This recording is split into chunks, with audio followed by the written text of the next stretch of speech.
సరే ఈ 6 నెలల్లో ఈ కూటమి ప్రభుత్వం యొక్క పరిపాలన ఇటు లోకేష్ గారు కానీ చంద్రబాబు గారు కానీ పవన్ కళ్యాణ్ గారు కానీ మిగతా మంత్రులు వాళ్ళ పనితీరు ఎలా ఉంది? పనితీరు బాగానే ఉంది, అన్ని పర్ఫెక్ట్గా చేస్తున్నారు, ఆడికినే అది ఇబ్బంది లేదు. ఇప్పుడు ఏదైతే కూటమి ప్రభుత్వం తీసుకొచ్చిన మద్యం విధానం పాలసీ అది ఎలా ఉంది? మధ్య అంటే దానికి మాకేం చెబుతుంది, దానివల్ల కాదుగా. అది అందుమంది వాళ్ళంటే బ్లాక్ నమ్ముకుంటారు, ఇల్లు డైరెక్ట్గా తీసుకొచ్చి.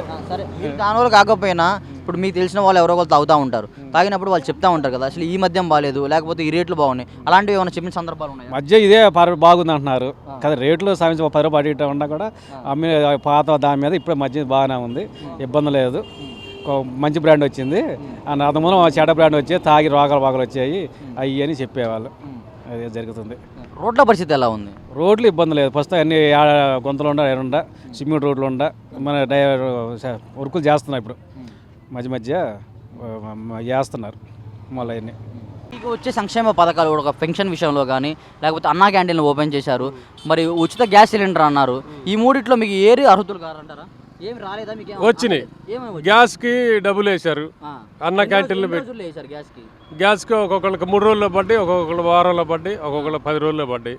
అన్న క్యాంటీన్లు పెట్టి మంచి పని చేశారు, బాగుంది అది మటుకి.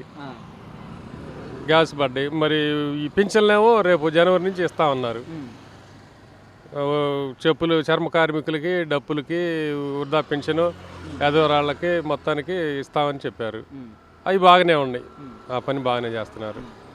ఈ కూటమి ప్రభుత్వం తీసుకొచ్చిన నూతన మద్యం పాలసీ మందు పాలసీ మీద మనకు తెలియదు అసలుకి, మందు బాబులు మనం కాదు, అది వాళ్ళకైతే బాగా అర్థమైంది, మనకైతే తెలియదు మందు గురించి. ఈ వీడియో నచ్చితే లైక్ చేయండి, అలాగే మా ఛానల్ ని ఫస్ట్ టైం కనుక చూస్తున్నట్టయితే ఇప్పుడే సబ్స్క్రైబ్ చేసుకుని పక్కనే ఉన్న గంట సింబల్ ని యాక్టివేట్ చేసుకోండి. అప్పుడే మేము పెట్టే ప్రతి వీడియో మీకు నోటిఫికేషన్ గా వస్తుంది. అలాగే ఈ వీడియో పూర్తిగా చూసినందుకు ధన్యవాదాలు.